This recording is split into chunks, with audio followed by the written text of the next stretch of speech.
Hey guys, and welcome back to Between Us Moms. I am so thrilled to welcome today's guest to the podcast. She is a registered dietitian and nutrition expert, which means that she knows everything you need to know about food and health. She herself has lost 100 pounds. She is relatable, funny, and oh so savvy. She's a cookbook author. She posts incredibly helpful and informative content to her over 700,000 Instagram followers. And of course, she is a mama. Moms, please welcome Ilana Muhlstein to the podcast. Hi, thank you so much for having me. Yay! Oh my gosh, thank you for doing this with us. I feel like now is the absolute perfect time to have you on because kids are back in school, parents are juggling. And so I thought we would break this into like almost two parts. The first being kiddos' health and nutrition, and then some hacks for us mamas as well. Oh, absolutely. Yeah, it's so interesting because my audience is mostly moms, but whenever I post kid nutrition content compared to mom weight loss content, I think moms really want to focus on themselves, which is nice because honestly, when the mom eats well, the kids tend to eat well too. But it's important to hit both fields. Yeah, it's funny. I feel like when you're postpartum and after you've become a mom, it's so easy to like forget about yourself and to Totally. just focus on the kids. But let's, as moms do, let's start with the kids. Yeah, totally. Hallie and I, our oldest kids, we're both moms of two.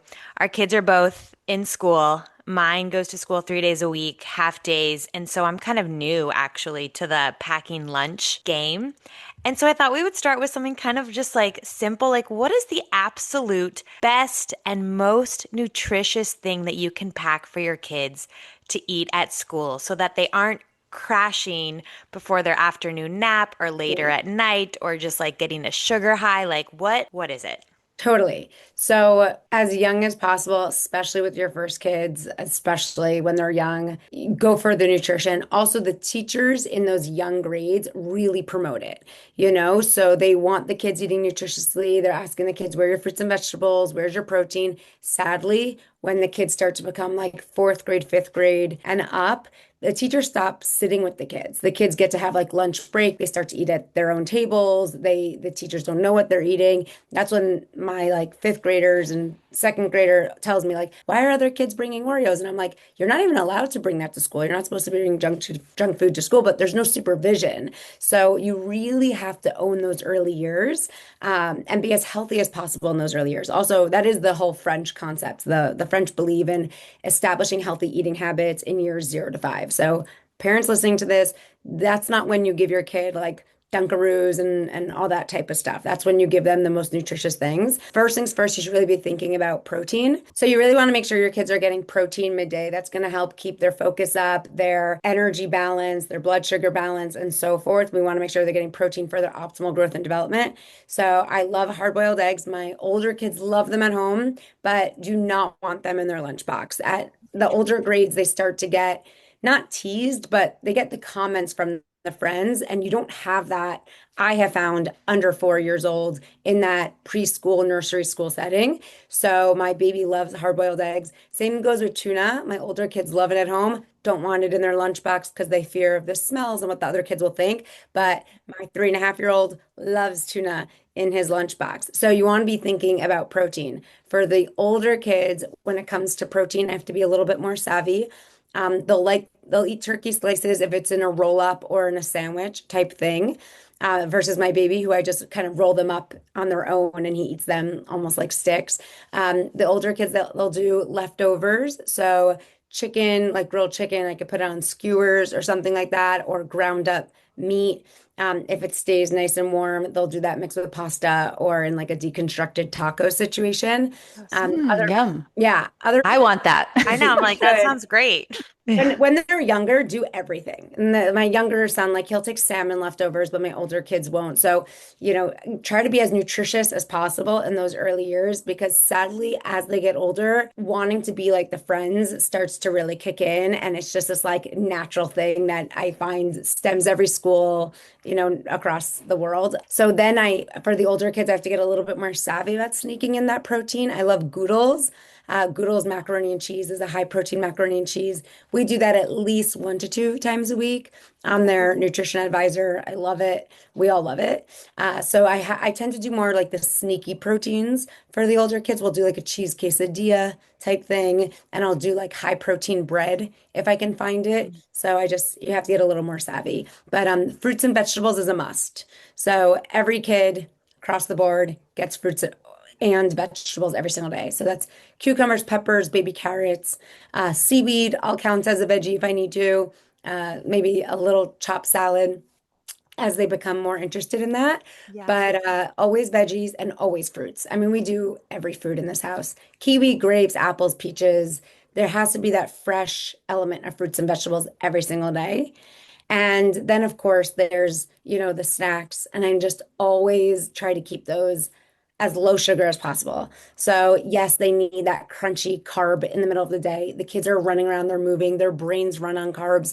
So, I just try to get them to be sourdough pretzels or whole grain pretzels or popcorn that's a whole grain and filled with antioxidants.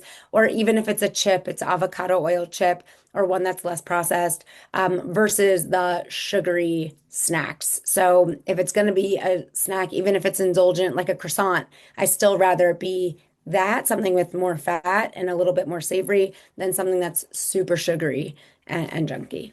Totally. My kids just I'm love s- snacks. They want to snack all day long. so this is exactly what I had on my list. Like top of mind, I had to ask you this. I am very much in the snacking all day routine. I joke that I'm my kid's snack bitch because I'm constantly making snacks and It's we're so good. trying desperately to break that habit and try to force more eating at meals. What would be your advice for, I think this is pretty universal. I think Yeah, a lot of moms totally. experience this. How do you break that The snack cycle. How to yes. break Oh the my God. snack cycle. Well, first off, the word snack is just buzzy and exciting. So Yeah. kids rather the idea of a snack than rather the idea of a meal. So Mhm. sometimes you just have to play into the marketing of it and throw them a hard-boiled egg and call it a snack and call sliced cucumbers with a sprinkle of salt a snack. But we still have to optimize for the fruits, the veggies, and the protein moments because the reason why your kids are always hungry for a snack is because they're never getting full. And the reason why they're never getting full is because they're likely not eating fiber or protein. So they need to break up the snack regimen, even if they think it's a snack, but they're almost like mini meals that are just occurring throughout the day because their stomachs are smaller, but they have to get broken up with jerky or hard-boiled eggs or turkey roll-ups we call turkey tacos or tuna and crackers, but they need to be getting in that protein because otherwise they're never going to feel full because their bodies are craving the protein for their rapid growth and development. If they don't get it, they're going to constantly feel starving. And it's very annoying for you as a parent to always be feeding them and they're never satisfied. So you So have to get them true. into protein. And then veggies and fruit are super important because they're filled with fiber. And fiber is also very filling for them and also keeps them nice and regular. And fruits and veggies also contain a lot of water and they need a ton of water. And they're much less likely than us moms with our big Stanleys to be chugging in the water that they need. So you just have to be breaking up the snacks with that. And you can make it fun by taking the sliced apples and dipping it with a yogurt mixed with cinnamon, a vanilla yogurt mixed with cinnamon, or doing banana and peanut butter bites and using a little toothpick so they're eating it on a stick because kids love sticks. But you definitely need to be working in the fruit, the vegetables, and the proteins. Otherwise, they're never going to be full. I want to be your kid. Yeah, seriously. Your I feel the snack same game way. is top notch. I feel the same way. I was not blessed on nutritious foods, and I'm like so grateful that they are. And Mhm. thankfully, they really love and appreciate it too. So, Oh, good.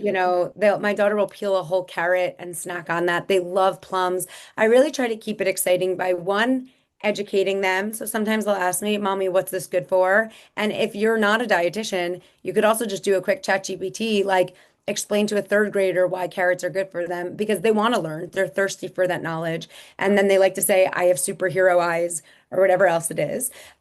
So definitely do that. The same thing with like string cheeses. My kids will be like, look how big my muscles are. So the education piece is huge. Mom eating it happily with a smile is huge. And I'll say also variety is a really big thing. Like back to the fruit thing. Fruit is amazing on how seasonal it is. And so in the summer, we're really doing the peaches. We're really doing the strawberries. And in the fall, we're really going to do the plums. And if you can get to a farmer's market and the kids can actually see the changing of the seasons and what's the difference there, I think they'll really enjoy it. Also, like I'll tell the kids, like this is a blood orange, this is an aprium, an apricot plum hybrid. So making it exciting, like it's like a new flavor Dorito.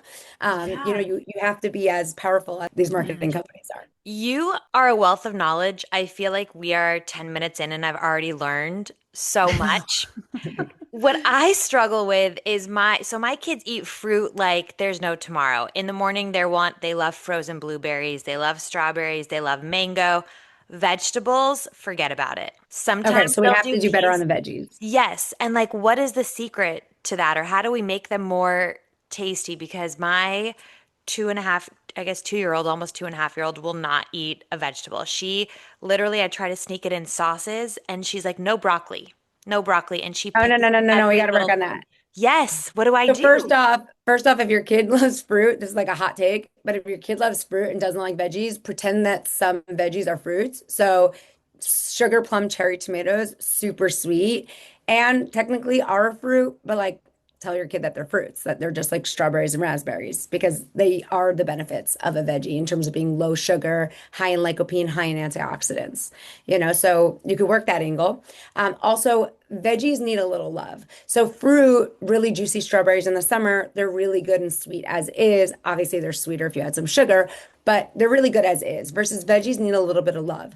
My favorite tool for veggies is salt. So when you slice up a bunch of red bell peppers, when you slice up a bunch of Persian cucumbers, a little pinch of really good pink Himalayan sea salt, it makes it taste now more like a potato chip. So they need that. The same thing goes with guacamole. Like baby carrots, my daughter will crush a bag of baby carrots with her favorite hummus. And there's this one hummus that we love from our local market. So they need a little bit of dip, a little bit of sauce, a little bit of oil when roasting. So broccoli, my kids eat so much broccoli. They'll like eat an entire tray of broccoli, but I am not shy about the avocado oil and salt and garlic powder that goes onto it. Yeah. So for me, I have to like hold back because that oil, like sometimes for me, it could be excessive when I'm trying to manage my weight. But if I add oil, like not as much as a deep fried potato chip or French fry, but like a nice amount so it's all coated, they're going for it. And they could also use those healthy fats. Genius. Yeah, that People is. don't realize that like no one wants to eat steamed broccoli. Like Right. I'm a veggie monster and I Mhm. don't want to eat steamed Right. broccoli You if got to I'm make not it Yeah. fun. dipping it in ranch. Yeah. Dress it up. So I have a question about vitamins and supplements for kids. Do you think that's necessary? Because a lot of us are dealing with really picky eaters. And I gotta say, I call it healthy gaslighting, what you're doing with the Yeah. kids. I do this too. It's like, I'm, that's not a vegetable, it is a fruit. Like, I love that because it's Yeah. for their benefit. Yep. But sometimes it doesn't work. So, how do you feel? And do you think it's necessary for kids to be taking vitamins and supplements? If they're not eating well, Mhm. possibly for Yeah. sure. Yeah, yeah. I'm not an anti-supplement dietitian. A lot of dietitians will say you could get it all from fruits and vegetables. I honestly don't believe that. In 2025, we are now like, they say our soil is just not as nutrient dense. Also, I eat so many fruits and vegetables and I need supplements too Mhm. sometimes, I find. So when it comes to kids, they have such high needs for omega-3s. So omega-3 is true brain food, and it's important for adults too. My kids will I also live in Los Angeles, so we have lots of avocados at a really good price. When I grew up in New York, if a kid ate avocado, or had avocado in their house, they were like the rich kids, like because I grew up in New York City and an avocado was like $5 and you just didn't see it all the time. But So real. In LA, they're everywhere. And my kids will eat like half an avocado with a spoon. Like I'll just like slice up a bunch of avocados and they eat it with the spoon as a, snack with a pinch of salt a lot of times. My son's like that, my daughter doesn't. And so they're getting omega-3s. We also do a lot of salmon in this house and they love it. So I feel good and check that box. My daughter will also we call it smart seeds. She'll take chia seeds and put them in her yogurt. So I feel like we kind of hit it. But if your kid is not eating these type of foods, then adding omega-3s, you can get a liquid omega-3 for kids that's well sourced, and you can put a cap of that in their morning smoothie, or you can get a chewable. So I do think that that's important because they need it for their growth and development, and they have to be getting it one way or another. I used to think that, picky eaters sneaking veggies and things into food was, quote unquote cheating. And as I evolved and had my own kids, I realized it's honestly not because Yeah. either they're getting it inside of them. And when you sneak veggies and fruits and these supplements into their foods, they are getting the subtle change of taste, that eventually they might grow into. So it's important. If your kid is not eating protein, for instance, your kid still needs to eat protein. So having like if they think they're having chocolate milk, but you really are using a protein powder and getting them protein that way, it's not as ideal as getting chicken. It might not be as bioavailable, the protein. They might be getting added sugars in the process, but they still are getting some protein and they need that. So I don't think you should rely on it wholeheartedly and say that not trying the other foods is the way. But along the journey of getting them to be less picky and accept more whole foods, I think supplement could be very important. I think that's nice for parents to hear because I think Yeah. sometimes we have like that mom guilt, like, is this wrong? Is this right? So that's very helpful.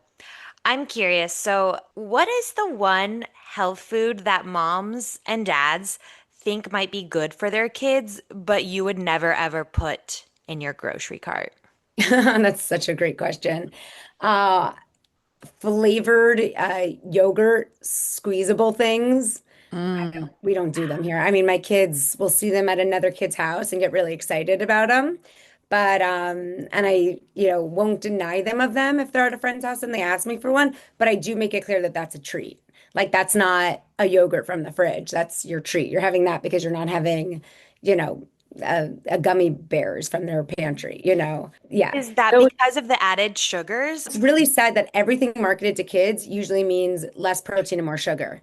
So when it comes to kids' yogurts, a lot less protein, almost none, and like 6 times more sugar than protein. Like literally, you will sometimes see 3 grams of protein and 18 grams of sugar, like 6 times And like more. added sugar. It's not even, Yeah, Yeah. it's like 18 grams added sugar. And I'm like, yeah. what With is a this little poison? cartoon on the cover, and it's $2 a pack, and it's like 3 ounces. So I don't believe in them. I actually just saw a TikTok of a mom who makes her own quote unquote Danimals, and she got the containers. So I might make that a video quest in this next, school season.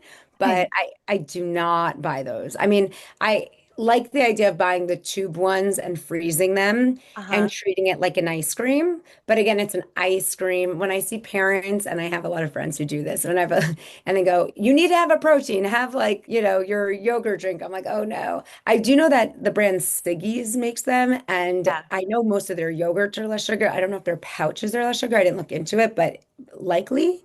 But you still got to see. I was just gonna say, is there a brand that you would add to cart? So Siggi's, we buy Siggi's like the vanilla ones because the fruit Uh-huh. ones do have more sugar, but They I still find generally are usually like the lowest, some of the lowest sugar flavored yogurts you can okay. find. But I don't know about their stuff targeted to kids. Again, all brands do this where Yeah. Well, at Trader Joe's, it's like forget about the yogurt, I've realized. And I mm, love Trader Joe's and it's very upsetting to me. So, not to hate on Trader Joe's because I do love Trader Joe's, but I'm always like looking at the yogurts and I'm like, there's nothing for me here. mm, It's upsetting. yeah, I I have a get question for you. It's like kind of rapid fire. There's all these, I'm like very much in the algorithm of like what's toxic, what's, all the things have been since for 3 years now since I had my baby. But there are trends that are going around that are kind of controversial. So I just want like your hot take on these three. The Clean Plate Club, yay or nay? nay. I Love think it. we've all discovered that we can't force kids to finish their plates. Sadly, I grew up finishing my plates, so even though my kids are intuitive, sometimes I go and I eat their crust on their avocado toast and the things that they left behind. But I'm so happy to respect their appetites. The problem is when they, say I'm full after one bite of hamburger and then want to eat 3 slices of cake. So Right.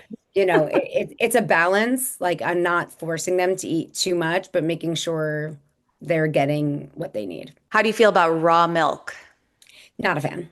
Not a fan. Yeah, no, I'm Got it. just, I mean, especially when I see pregnant, there's like a very famous pregnant influencer who is chugging raw milk through her pregnancy. Not a fan. No, I don't. Yeah. I mean, I think if someone wants to do it, all the power to them. That's not Mhm. something I would do or recommend to anyone else. You just literally don't know what kind of disease a cow is carrying and passing into their milk. It's not being at all looked at after that. So, Yeah. yeah. So it's a nay for you.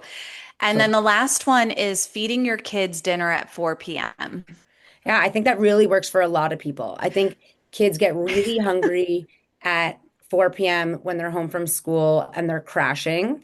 Mhm. And it's always best to feed kids when they're hungriest because that's when they're usually like the least picky. So if at 4 p.m. you're throwing snacks at them, then come 6 when you have the salmon and the roasted broccoli and the carrot salad, they're not going to be interested because they have the option to not be interested. But when they're really hungry, they'll usually take it down. So, we do a mix of everything in this house. It depends on sport nights, it depends on after curricular activities. I love a 4 p.m. dinner. Sometimes the kids will be like, I'm not hungry yet. I just had a snack. And I'm like, you're going to really be hungry later. The food is hot now. Let's eat. I mean, it just depends on the day.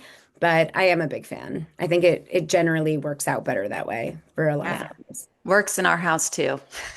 I Yeah. want to transition now into like the mom stuff, but I do have one quick question, kind of teetering off what Hallie asked. Hydration and like what you were talking about earlier. My kids, it is hard for them to want water. My daughter always wants milk, so I get like organic whole milk. And then sometimes I'm adding water to it or I'm doing coconut water. But I see so many parents of kids who are like 7, 8, 9 doing like Gatorade and doing No. those like I forget what it's called, but it's like some sort of like blue drink. And I'm Not for me to have like this massive visceral reaction, but like I could not be more anti-Gatorade if I tried. It's truly the worst. I hate that it's trending. It's so bad. I can't stand seeing it on the soccer field and seeing kids like pump their bodies with all those artificial dyes and all of that sugar after exercising. It's just no bueno. Mhm. Uh, Obviously, people justify it being okay because there's electrolytes, but just like you mentioned, so is coconut water. So are honestly like electrolyte drinks, like my kids, I like electrolyte enhanced water.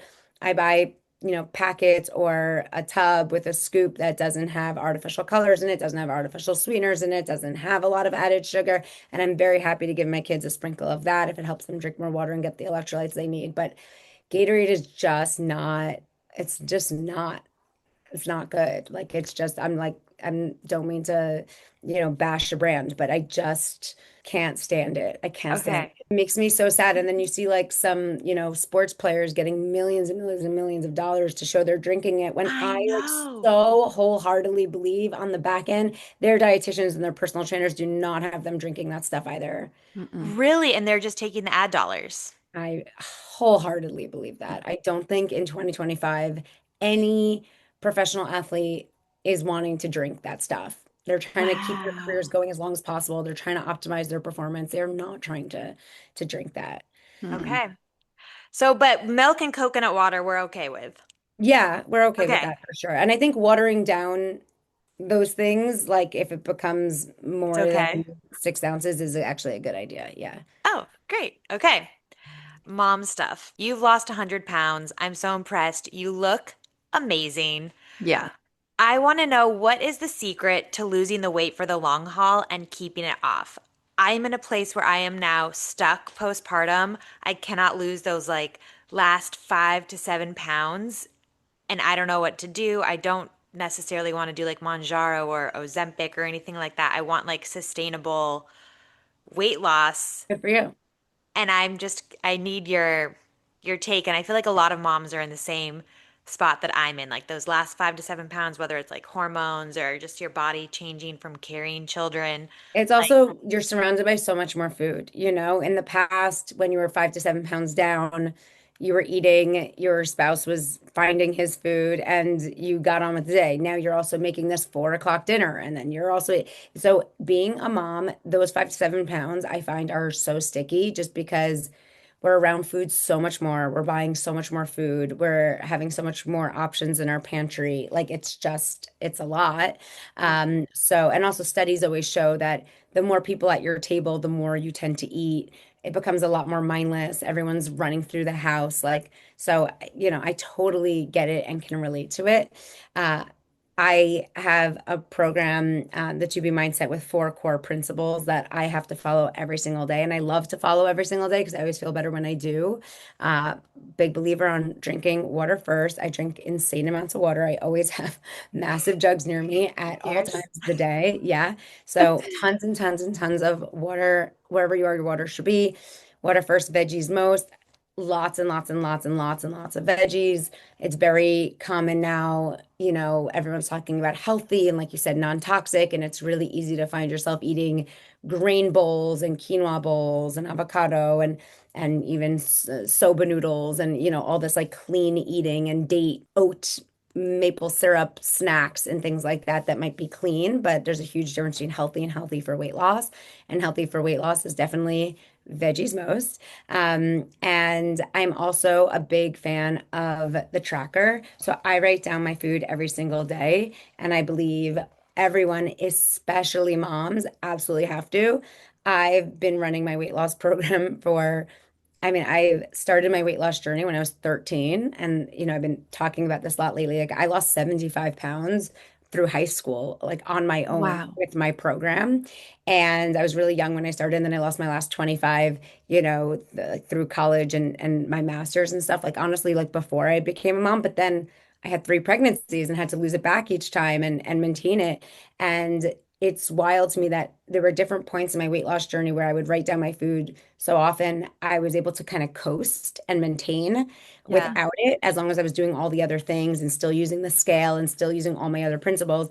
But now having three kids, there's literally no way if I try to go 3 weeks, even as a dietitian, even as someone who's preaching all these healthy tips and habits, if I go a few weeks without writing down my food, my weight will slowly trick up and trick up and trick up because of that corner of the avocado toast and this and that. So I write down my food every single day, and I have this incredible app called the Daily Entra, which stands for Optimize Nutrition Thoughts, Results, and Actions, and also Entra on Track, which is its daily reminders to do all the things, And so it's only 5 to 10 minutes a day of reminders of healthy recipes, of audio drops, of affirmations, of all these things.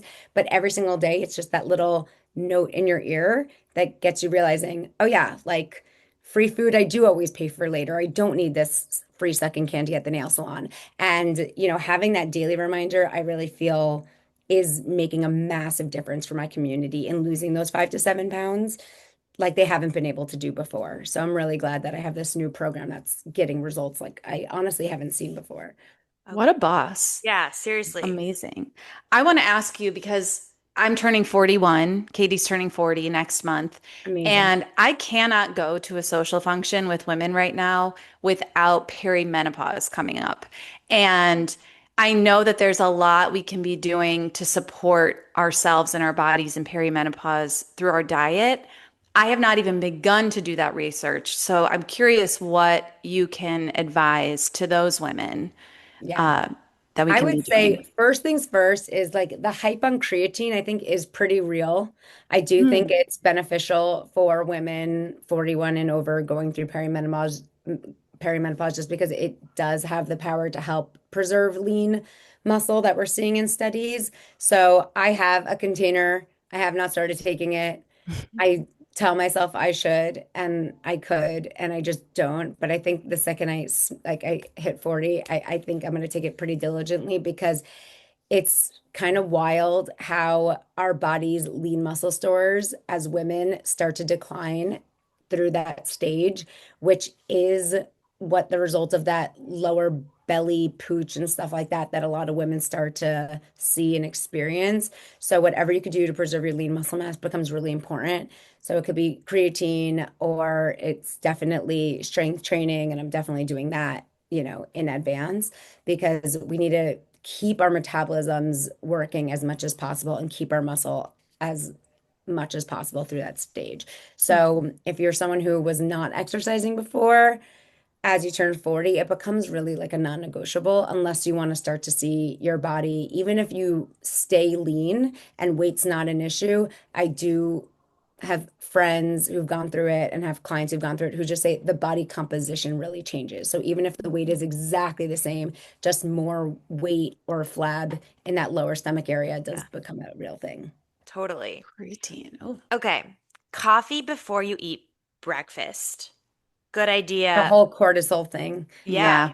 Yeah, so I always say water first. So you always want water first before your coffee. So you have to drink your 16 ounces of water in order to earn the coffee. So I would definitely start with that, because the more water you drink earlier in the day, the more water you crave throughout the day. And I find if people start with coffee, it's almost like all day they're drinking less water and leaning towards more calorically dense foods. I just find if you start your morning with water, you tend to crave more water-filled fruits and vegetables.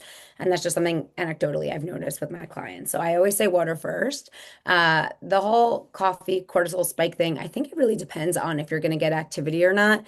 I think there's a lot of research to support drinking caffeine before a workout can help with your endurance and exercise performance. So I think if you're going to burn off that jitter Yeah. through a workout, it could be really beneficial. I think if you are drinking coffee on an empty stomach, you're not drinking the water first, it's really easy to get jittery, to get anxious, to not drink enough water, to take it out on your eating habits, eat a little bit more mindlessly, and so forth. So I think everyone is different. I don't like Yeah. to make general, like sweeping suggestions, but that would be one I would do is water first and get activity after the caffeine, Okay. even if it's just a walk around the block. But you don't have to necessarily eat like some sort of breakfast first or anything like that. There's that one woman who went on this Mel Robbins podcast, and Mel Robbins said 60 times during the interview, share this with a friend, share this with a friend, share this with a friend, because I guess she wanted the views on it. And it worked really well because 70 people shared it with me. So I listened to it and she was like, drink protein coffee, add all this protein supplements to your coffee. And I mean, millions of women, I bet, listen to this. And for me, like, I just don't need that right when I wake up because I work out so early. So Sure. I think, try, track, and see if it works for you. That's why writing down your food every day, I think, is so important and using the scale so you can actually see what's working best for you and not just take the last person's advice you got. Right, right. Not everything, I mean, this is a podcast, but not everything that you hear is fact. Or at Right. least Or fact Right. for or you. works best for you. Yeah. Totally. Right. I'm hearing a lot about younger women having heart disease. Yeah. And I'm curious, from your standpoint, what you think we can be doing to prevent that. Yeah, totally. I was on the Go Red for Women campaign for many, many, many years. I'm a big like advocate for heart disease, like for heart disease awareness, because heart disease actually kills more women than all cancers combined, including breast cancer. Wow. So if you see everything is breast cancer awareness, and my best friend had breast cancer, and obviously they need more research and they need more funding and all that stuff. But if you look at how much marketing goes to advertising breast cancer awareness compared to heart disease awareness, it's so disproportional, especially because so many more women are dying of heart disease every single day, and every single year. So many more. And I think as women, we look at it as a man's disease, and it actually affects men and women equally. And in fact, a lot of studies and research show that women are less likely to go to the hospital or call 911 when experiencing a heart attack. And it's for many reasons. One of them is because our symptoms are actually different, which is fascinating. But men experience that like textbook left arm, like up and down shooting pains, which women may do too. But a lot of times, women, it actually presents itself as like a bad headache, like a migraine. And so they don't think they should call 911. So I'm actually, as you know, very passionate about this. I don't think you realized that before asking the question, but I I actually love it. I am fascinated by this stuff, because it's shocking and it's so scary. Yeah. And it is true that a lot of my friends who are healthy have high LDL, which is the bad cholesterol that you really want to be low. So it is shocking. It is something I'm definitely seeing in my private practice. I think it's something we should be aware of. Everyone should know their numbers. Everyone should go to the doctor. And it can be shocking. Like I've had friends be like, what the heck? Like, why is my cholesterol up? I eat well. It's not even in my genetic predisposition. Like, what's going on? And it could be that it's those, clean eating maple date balls you're eating that are just too much sugar and not enough lean protein, not enough fiber filled vegetables. It could be a whole host of things. But I don't think like anyone's above this. Like, I mean, I thankfully don't have high cholesterol, but I look at it, and if I was told I did, I honestly wouldn't even be surprised because I have seen healthy people, get these reports back of high triglycerides and so forth. So I think everyone needs to be going to the doctor, even if you go to the gym, even if you think you eat healthy. Your OB exam once a year is not enough. You really need to be going to a general and getting your heart labs checked, your cholesterol levels, and so forth. Mm. What can you do to lower those LDLs and to lower that cholesterol? Because some cholesterol is good for us, right? Yes, yes, there's good and bad. Okay. HDL, you do want high, and that could be heart protective. LDL, like L stands for low, you want low. And H, think of like healthy, and you Okay. want high. But LDL cholesterol, you definitely want low. If it is higher, I mean, fiber is incredible. Psyllium husk and there like oats and certain fibers can definitely be helpful, and I've seen them to be very helpful. It could be supplements, it could be exercise. Exercise is so important for the heart. So there's so many women who are like, I eat healthy, I stay a low weight, I don't want to exercise, but you have to exercise because it keeps our heart flexible. It keeps our arteries, it keeps these things so we don't get atherosclerosis, we don't get the hardening of the arteries. It keeps them nice and flexible. So it can pump our blood more effectively. So we definitely have to exercise uh, and work on things that help with our circulation, like beets. And I mean, I could go on this forever. It's kind of like a case by case basis. I don't want to make give any sort of medical advice, but there is definitely medical nutrition therapy. We call MNT, like nutrition things you can do to help with this case. We're gonna let you go, but I do have one final question. I don't Sure. want to because I have a million I questions. know You're we have so amazing. many. Oh, we You still have a are, few more We might minutes. have to do a you part two do? sometime. Okay. If you have a Yeah. few more, maybe we'll each do one more. Oh, Okay. And I could definitely come I'm back like, for you sure. are incredible. you're amazing. Yeah. What is a nutrition myth that drives you absolutely crazy when you see it on TikTok or Instagram from these like experts? The ingredient thing. Like I think the seed oil thing. And I'm not here saying eat all the seed oils. I do think that they're heavily processed. I do think many of them are processed with hexane oil. I do think like with hexane, I do think that they're not necessarily the most heart healthy, but that doesn't mean that fries fried in tallow are better for you. Like I just think that this is where we like miss the point. And like non-toxic. If it's not a seed oil, then it's fine. If it is a seed oil, I just think people have like really missed the point here. So, for example, what did I show? I showed like puff snacks, like hippies, Yes. Mm. and hippies are great because they have fiber and they're puffed and they're lower calorie. And I believe they're even like baked. They're not deep fried, but they do have a little bit of canola oil on it. And the fact that like all these people were like, there's seed oils in it. And like, that's not a good snack for your kid because there's seed oils in it. When, if you look at the total fat content on a snack like that, it's actually quite low. So there's actually not a lot in it.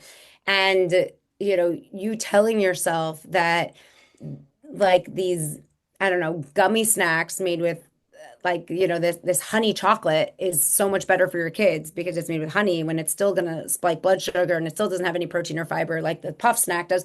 I mean, I think people just like they want to hang on one simple thing to nutrition, and nutrition isn't even that simple. And so the whole seed oil thing, I think people have just, again, I'm not saying eat all the seed oils because they tend to be in more ultra processed foods that I want people to limit, but that doesn't mean just because something is seed oil free that it's healthy. Mhm. And then on the next point, it's like not all healthy food is also healthy for weight loss. So like I do think that we get lost in a lot of this stuff. Yeah. I'm actually glad you said that because the fear Yeah. is there's so much fear mongering on the internet Especially and to on social moms. media. Yeah, for moms. And it makes it really hard. I'm like, what am I supposed to feed my kid? Like, I can't even give them water without worrying that there's like, lead Every- in it or, so I like your Do the best you can. We all came Yeah. out okay. And like my mom probably put Diet Coke in my bottle. So like I think I think we're gonna be fine, Yeah. I but needed do to your hear best. this because Yeah. even this morning I was making my daughter's lunch and I was like, okay, I need to make sure that like she has fruits and veggies, but then she's probably not going to eat this. And then I need her to have a carb and then she's going to have one bite of this and then she's going to want an applesauce. And I'm like, is that too much sugar? So just everything you've said, I feel like lets us take a deep breath of like, you're Totally. going to be okay. For moms specifically, or dads listening, or any parent, I have a program called Raising Balanced Eaters. I highly recommend parents take it because that's to set your kids up for success. So they never need to get my weight loss programs down the line, and they can always you can be you know that you're feeding them well and they're getting everything they need. And there we also focus a lot on anxiety, ADHD, depression. If your kids ever present with those types of symptoms, what you can do about it from a nutritional and lifestyle standpoint. And also on the question of supplements and giving your kids supplements, much more detail oriented on if your kid is picky, what nutritional deficiencies might they have and how to overcome it and specific recipes for them and so forth. So the So deeper I will be dive, I have a lot Yes. more. signing up. Will you tell all of our listeners where exactly to find that program and how they Sure. can sign up? Yeah, that's RBE I believe, or Raising Balanced Eaters. You can find it. Okay. You Amazing. are phenomenal. If you guys are not following Ilana, please go check out her Instagram. You have Totally. TikTok, like all the places. She posts like recipes and for moms and for kids. And I think you guys will learn a lot. She is a wealth of knowledge. I'm sure if you've listened to this whole episode, you now know. Thank you so much for being with us. Like I can't thank you Thank you enough. so much. Yeah. These You are are great wonderful. questions that I think we all, are thinking about on a daily basis. So thank you so much for having me. Okay, guys,